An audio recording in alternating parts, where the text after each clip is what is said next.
Hi, so I'm giving you guys this update video because I went through and viewed everyone's discussion posts. Well, I viewed them on Thursday, so if you've posted since Thursday afternoon, so maybe I didn't catch everybody's, so I'll go back and double check. But I was looking at people's legacy project choices, and so I wanted to just clarify a little bit what the legacy piece really needs to be.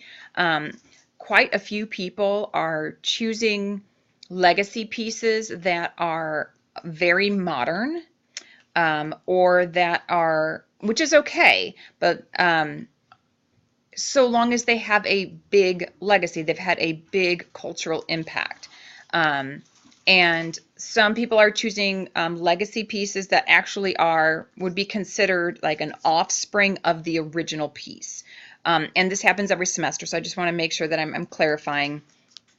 So the legacy piece needs to be the most original first narrative of that story. So like the very first time that story was told, where is the original story?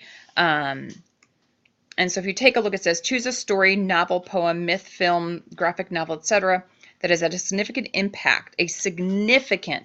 impact, and that's really important, on our culture. So not just that it has some like sequels, but it has had an impact on our culture and influence on other stories and forms of art. And obviously you're not going to use Frankenstein, but if you think about basically what we've been doing all semester with Frankenstein, looking at how big of an impact it's had, and you guys have been watching films, and you read some things in Hitchcock's book about the play Presumption and all of these other things, and all the political cartoons, all these things that came from Frankenstein, right? It's huge in our culture. So what we've been doing all semester is very similar to what you're going to be doing in your project, except your project will be on a smaller scale. So you need to pick something that's had that big of an impact, or at least close to that big of an impact. So that's where I think a lot of people, when they're choosing their topics, are choosing topics that might not work for this particular project, because it's got to, even if it's something modern, that's fine. So something like Harry Potter is modern, she wrote it 20 years ago, the first book. But you'd have to use, obviously, the books and not the films as the legacy piece, like that original piece.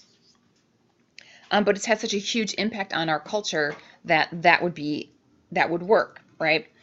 Star Wars would work, because and not just because it's had sequels and prequels and all of these other things, but because it has affected so many other people and how they've written and what they've written about. And so those are the types of things you want to be thinking about.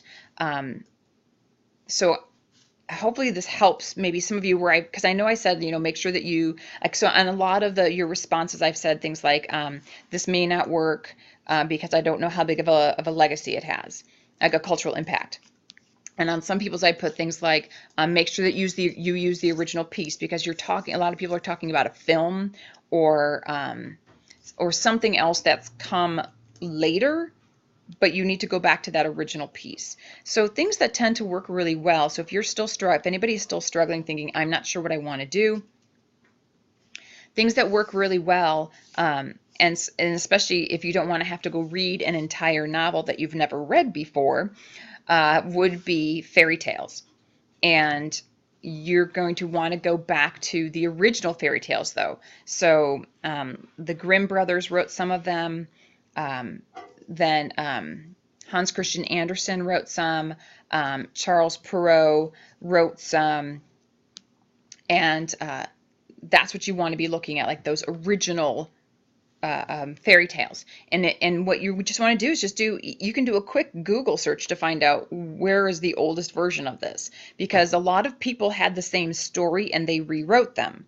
So for like Cinderella, you want Charles Perrault if you were going to do Cinderella. For The Little Mermaid, that's a Hans Christian Andersen fairy tale. For something like, I'm trying to think, if Snow White, is, I think that might be the Brothers Grimm. So it's, you have to go back and just do a little bit of research to figure out where the oldest one is. Some people want to use, like, do some things from Greek mythology. That's fine, because that has had a huge impact, because the Greek mythology impacted Roman mythology, which also impacted writers all over, especially Western Europe, and then that was also brought over here. So, mythology would work, whether it's Greek. Most of the Roman mythology was based on the Greek mythology, so you probably want to go back to the Greeks. You can look at Egyptian mythology. You could look at Norse mythology. I mean, there's a lot of different things that you could do. So maybe that will help some of you who are maybe unsure about what it is you want to do. And if I did say that, okay, I'm getting a pop-up weird thingy here, and I don't know if you guys can see it or not. Okay, good. So if any of you were unsure either about anything I wrote on as a response to your discussion, please email me and ask me about it. If you are not sure what you want to do, you can always email me with some ideas, and I can give you some more feedback. I'm not going to be going back into that discussion board like every day checking to see. So if you need to get a hold of me about changing something, please email me so that we can have that. I know, because it'll pop up on my phone and I will see it, and I'll be able to get back to you immediately. Okay. So if you have any questions, don't hesitate to contact me.